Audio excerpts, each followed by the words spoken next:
PFT PM Posse, what was your relationship like with the NFL and the Vikings the years right before you started writing for the Four-Letter Network? As you may understand and you may remember, I was with ESPN.com for 6 months. Before that, I was with a website called NFLtalk.com. Since 2001, it's been ProFootballTalk.com. Before that, the website was NFLtalk.com. I worked for them on an unpaid basis. They went out of business, basically. ESPN bought the carcass. I was in the right place at the right time. I went to work for ESPN.com for 6 months. I still have the one-year contract in my office. Well, I'm in my office. It's in the closet. I decided, in lieu of signing the one-year contract, to stay from November 1, 2001 through October 31, 2002. I'll launch PFT. So, look, before I got into the business, I was, like most of you, an avid fan of one team. You don't stumble into being a fan of the NFL without having an allegiance. It's no fun if there isn't one team that you follow above all others. And I know fantasy football has kind of skewed those rooting interests, but I was a very rabid, over-the-top, crazy-ass Vikings fan who was constantly paying attention to the NFL because I wanted to see what moves they're making, what are their prospects this year. Could this year finally be the year that will undo the multiple years of psychological damage that was done to me in the 70s because the Vikings could never win a Super Bowl? And as I've said before, if that's the worst thing that happens to you in childhood, it's not a bad childhood. So once I started writing and covering and following and talking about the NFL, you become objective. You have no choice but to be objective. You can't be a fan. You can't be a fan reporter. And if anything, I'm harder on the Vikings than I am on other teams because I want to be 100% sure that I am objective. I've criticized them probably more than any other team in the NFL. So I was all in. It was the early days of Randy Moss's tenure with the Vikings. I was convinced they'd win a Super Bowl between Dennis Green as the head coach and Randy Moss as the star receiver. I was convinced they'd get a Super Bowl at some point. Their best chance was 98. They got back to the conference championship in 2000. You know, they had 3 games down the stretch that they lost. Remember the he did what play? The catch by, who was the Packers receiver? Free PFT subscription to whoever reminds me of who the Packers receiver was. But that play, that moment, Chris Dishman was the Vikings defensive back in coverage. C-R-I-S Dishman, no H. But that play, if the Vikings win that game, they're the top seed and they host the NFC Championship instead of having to go to Giants Stadium. They had grass at the time. Giants scored on the opening drive. Troy Walters failed to field the kickoff. It hit the grass, bounced up in the air. Giants recovered it, 14-0, game over. Before you know it, final score, 41-zip. That was a long day. But you know what? And I think a lot of you out there that have been through this can relate. It's better to just get your ass kicked early and know that it's over than have 3.5 hours of constant pain and back and forth and torture before you finally lose. I'd much rather get blown out than have my heart ripped out at the tail end of a game. PFT PM Posse, how often are you recognized when out and about, whether in West Virginia, New York, wherever? What is your most memorable random fan meeting? Antonio Freeman, by the way. Thank you, Courtney. Antonio Freeman. Well done. He was the one who made the he did what catch in November, December of 2000. I was thinking 2001, 2002, 2000 is what it was. So I get recognized more away from my home area than I do in my home area. Now, I think like when I go to the grocery store, and I usually go once a week just because I like going to the grocery store. I like it because it has a beginning, a middle, and an end. You have a list of what you want. You go to the store and you get what you want, and you bring it home and you put it all away. There is something satisfying to me of going there, getting what you want, bringing it home. It's over and it's done. You've completed something. You can check a box. I just like that. And I don't get out of the house much. I'm basically on house arrest. I've said this before. Once I realized where a person who is on house arrest can and can't go, I'm on house arrest. So I'll be at the grocery store and every once in a while somebody will say something to me. Every once in a while I'll run into someone who has no idea that I live here. Like it's, what are you doing here? Why are you here? What I live here. You live here? I live here. So that happens from time to time. At the airport, and there's different looks that you get from people. I'll get the look from somebody who clearly knows who I am, isn't inclined to come talk to me the way I would be. I know who that is, quick nod, and you keep going. But then there's the look from the person who knows they should know you, but they don't know how. That's what I get more than anything else. Because you take me out of my normal context, my normal habitat, and you drop me down in an airport or walking down the street in New York City or whatever, you'll get just, and I know it, I've seen it enough times, and I know that facial expression when someone thinks they know who I am, but they don't know who, they don't know how. I think somebody at one of the Super Bowls in the days preceding thought I was Armin Katayan. I don't know whatever happened to Armin Katayan. I don't think I look like Armin Katayan, but maybe I do. I've been getting out of the car at a hotel in Manhattan, and a guy goes by on a bike and says, "Hey, Florio." So you just never know when someone's going to recognize you. And I can't think of one that stands out above all others. There was one recently, though. There's a grocery store close to the hotel that I stay at in Greenwich. And part of my routine once I get to town for the night is I take a nice little walk to this grocery store. I get some stuff for the room. I'll get a sandwich. There's a Jersey Mike's there, unsolicited and unpaid endorsement for Jersey Mike's. But a guy working at the grocery store said to me a couple of Saturdays ago, "You look like this guy on TV named Mike Florio, but I decided you're not him." And I thought about saying, yeah, you're right. But I told him, no, it's me. And we talked for a while. And, I don't get recognized enough in public that it's ever something that I regard as a pain in the butt. If somebody wants to take a selfie, that's fine to me. As I've said before, to the folks out there who get asked for something like that and say no, the amount of time it takes to say no is roughly equivalent to the amount of time that it takes to say yes. Just do it. Just do it and be done with it. Do it and move on. Like, why do you care? Why not just do it? Because the other side of it is this. You say no and you move on, and that person is always going to remember you as an asshole instead of just doing it. And one of the reasons they want to do it is because they know who you are. You're in the public eye. You make money from being in the public eye. You're not in the public eye because you're connected to some notorious crime and you're not getting paid for it. Everybody who gets asked to take a selfie out in public has either made a shitload of money in the past to justify that or will be making more money in the future. So anyway, I never say no, in part because it doesn't happen all that often. And I kind of get it's just funny when it happens. It's because it's like, why the hell does anybody want to take a picture with me? I still, after all these years, I'm like, okay. Somebody wants me to sign something. It's like, hey, if you want to make it worth less than it is, I'll gladly sign it. Okay. George Cush, talk about Hard Knocks and how you were wrong. This is the whole Tyreek Hill. It sure looked like Tua Tagovailoa threw a bad pass and that Tyreek Hill did a great job of adjusting to it. And then Tyreek Hill, after the game, said that initially he thought it was a bad pass, but he decided he had run the wrong route. And I guess apparently the latest edition of Hard Knocks proves that he made that acknowledgement during the game. I still am a little skeptical. I haven't seen it yet. I still think that Tyreek Hill understands it's in his best interest to prop up Tua and to give Tua all the credit and all the praise. He's being selfless and in turn being selfish, because in order to get the most out of Tua as his quarterback, he needs to prop him up. Most accurate quarterback in the NFL. And he just needs to trust that people who get it will see that play and say, man, Tyreek Hill made a hell of a play. And even if he ran the wrong route, holy shit, what a play that was. Looking over one shoulder, to turn the other way and look over the other shoulder and still track the ball and take just a hair off of your full speed so you make a perfect catch. That's incredible. And that's one of the reasons why he's a favorite to be MVP. If the Dolphins are the one seed or close to it in the AFC, and if Tyreek Hill breaks the single season receiving yardage record, it's going to be hard for me to not make Tyreek Hill the number one vote for MVP. Remember, there are 5.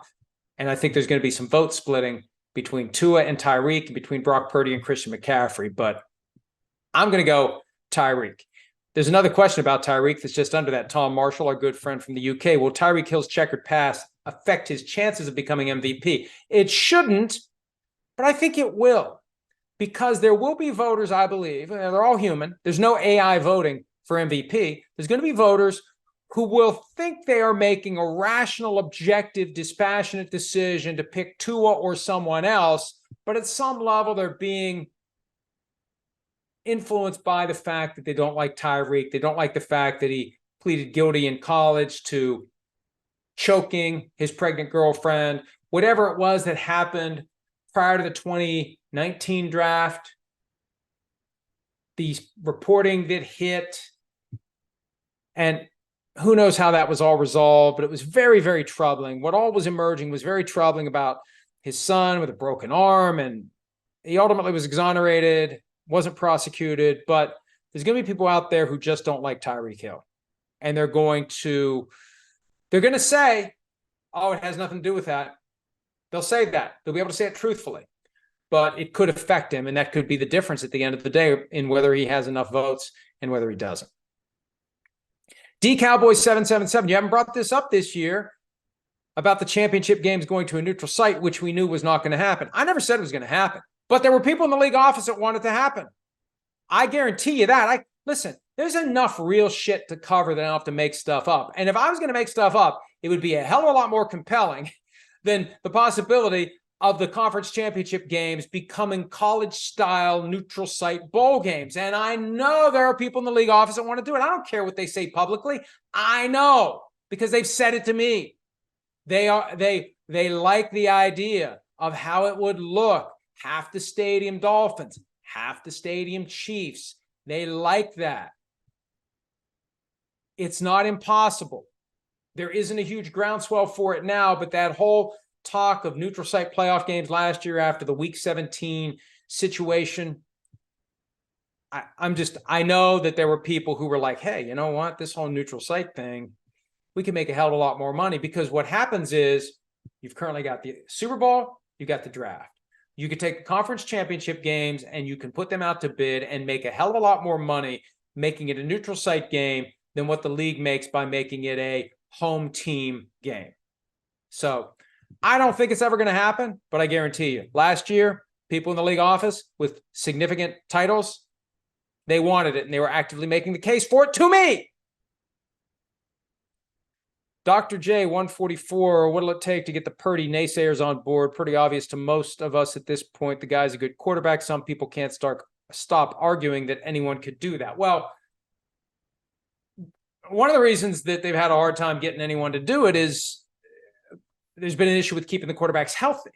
Purdy can stay healthy. Yes, he had that elbow thing last year, but Purdy is a system quarterback, and that's not a negative. That's not a knock. He runs the Kyle Shanahan system to perfection. Now, is he the MVP over Christian McCaffrey? Deebo Samuel made the case for Brock Purdy. Not that long ago, Kyle Shanahan made the case for Christian McCaffrey. I think they will split votes. And I think Purdy is too young. He's too green. He's too raw to be an NFL MVP. And only his second season, I know Lamar Jackson was, but I think it's going to take a lot because he wasn't a first-round pick. He's the last guy drafted. I think it's going to be an uphill climb. If they're the 1 seed, I think he's going to split votes with McCaffrey and somebody else is potentially going to win it. But I still think that he's proven that he can do the job, and he can do the job at a very high level. Dr. J, 144, could you name a few things you'd rather do than watch the Patriots offense? An example would be extinguishing a cigar in your eyeball. I think at this point it's compelling because it's so bad. You want to see how bad it gets. You want to see how many drives are going to be snuffed out, 3 plays or less, how many turnovers they're going to have, who they're going to trot out at quarterback. So I think it's one of those things. Remember last year, Colts-Bears? Colts-Broncos, the Thursday night game where Al Michaels said to Kirk Herbstreit, you ever watch a game that was so bad it was kind of good? Thursday night, Patriots at Steelers, it could be so bad it's kind of good. Dr. J with another question. Who did it benefit to have that Zach Wilson story out? Usually someone benefits when a story leaks. I can't understand why the Jets or Zach Wilson would want that story out there this week. If Zach's agent leaked that, he should be fired today. A lot of times what happens is people who traffic in information will share with certain reporters good stuff as part of a broader quid pro quo. And part of it is go easy on me. Don't rip me. Or they just don't like the person that they're spreading the bad information about. Somebody heard Zach Wilson say what he said, and that offends me. There should be no reluctance to play. I can't believe this. I'm going to make sure somebody knows about it.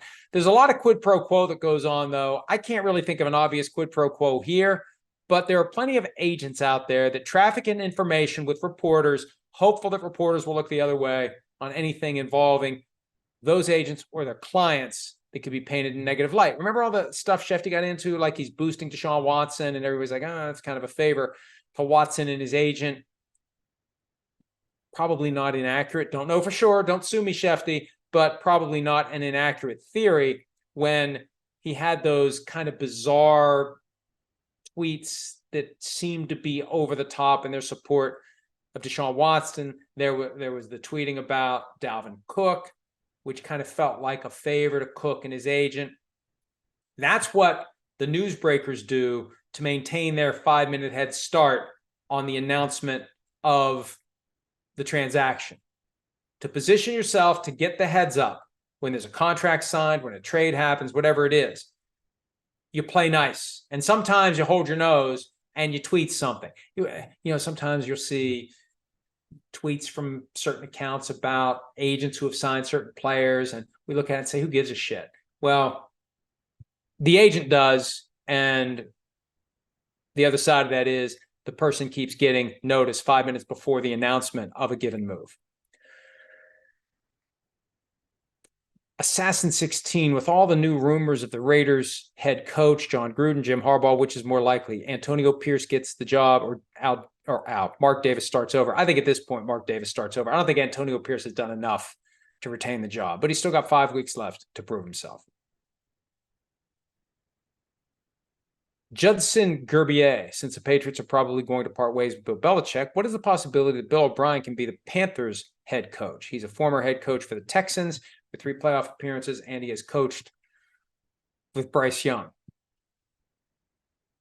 I almost feel like like Clark Kent and Superman are the same guy. David Tepper and Bill O'Brien are the same guy. Just take off the glasses, and Tepper becomes O'Brien. From a disposition standpoint, I don't think they'd ever get along because they're both too fiery. And I don't think Bill O'Brien's going to want to have David Tepper meddling in the affairs of the team. It's not impossible, and they're looking for an offensive guy. There just hasn't been enough this year from Bill O'Brien in his time back with the Patriots to make anybody say, ooh, that guy. I like the cut of his jib. Let's make him an NFL head coach again.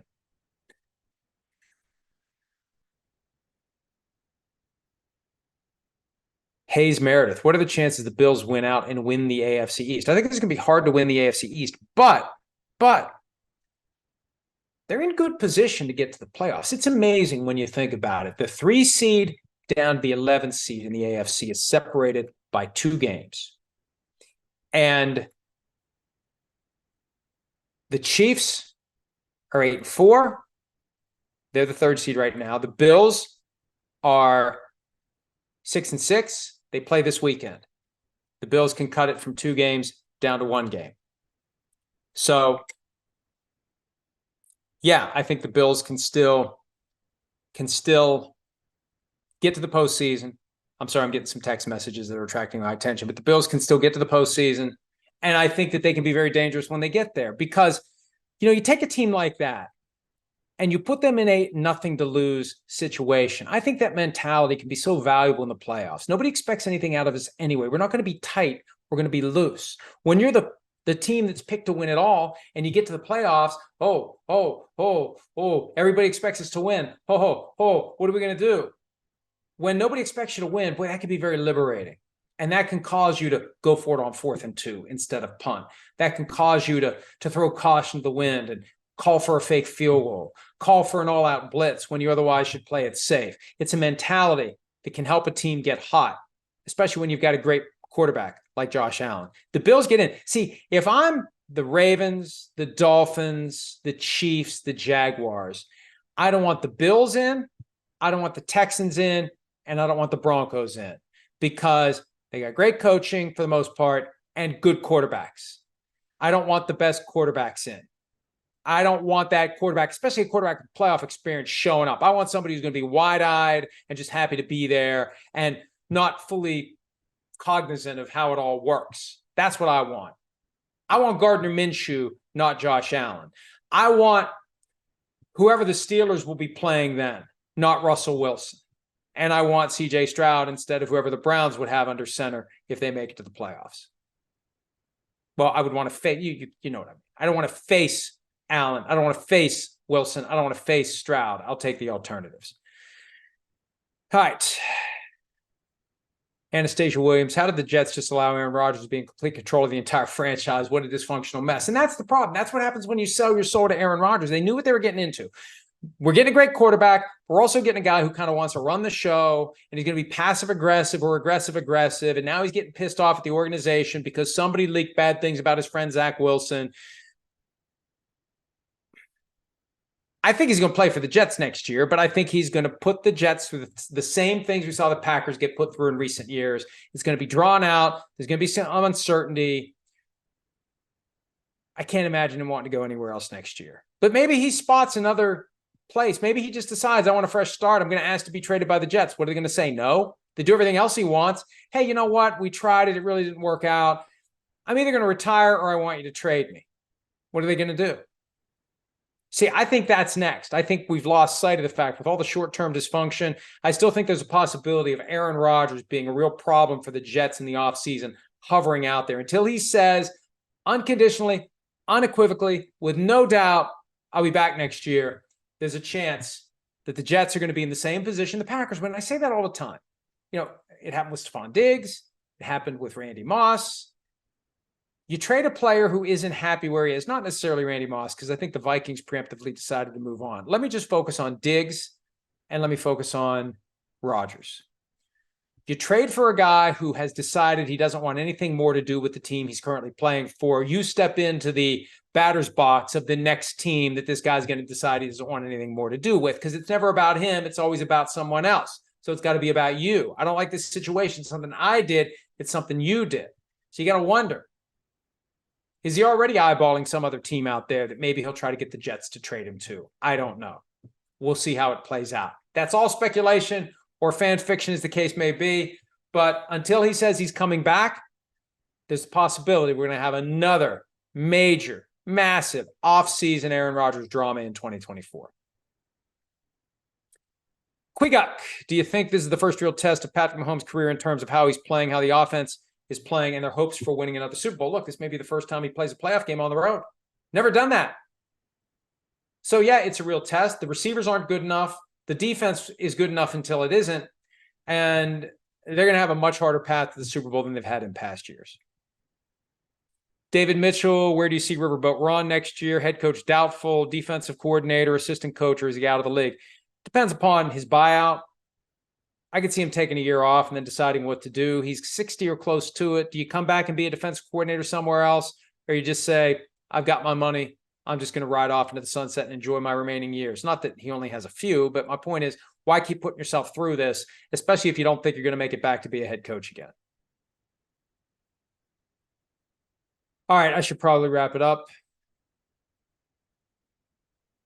Burn unit. What's stopping Congress from intervening with NFL officiating? Are NFL lobbyists preventing it? I think that Congress right now has enough of its own issues. And also with Republicans in charge, and this is not a political statement, with Republicans in charge of Congress, it's less likely they will poke around in the NFL's business. If and when the Democrats are in charge of Congress again, specifically the House of Representatives, that's when you could see a hearing, you could see an investigation, because what changed everything was legalized gambling. When the gambling is illegal, who cares if there's a question about millions of dollars changing hands because of a bad call? Now that it's legal, it's something that's in the interest of those who represent the taxpayers whose money is being devoted to legalized gambling. So I think it's just a matter of time. All right, now I should wrap this up. I'm just looking. If there's anything else. Mike, have you ever been in a Turkish prison? No, and that's a reference to one of the Airplane movies, probably the first Airplane movie. I haven't seen it in a long time. Maybe I'll watch it this afternoon while I work. Hopefully you'll listen to this while you're working, while you're driving home, whatever it is you may be doing. We appreciate some of your time. Hi, it's Mike Florio. Thanks for watching PFT on YouTube. Hit subscribe for the latest news and analysis from Pro Football Talk.